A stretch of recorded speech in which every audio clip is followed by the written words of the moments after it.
আমার ভাই নতুন গরিব বাড়ি তুমি কিছু বলো সে ভাইয়া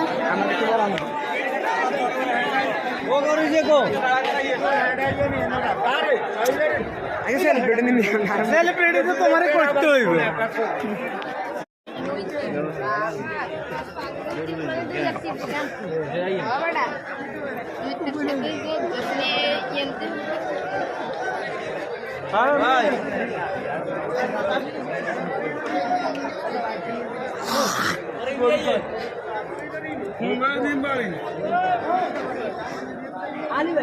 গরু ক্রেতা এবং বিক্রেতা বাইরের জন্য খাওয়ার সুব্যবস্থা আছে। মাদের পূর্ব পাশে হোটেল আছে, হোটেলের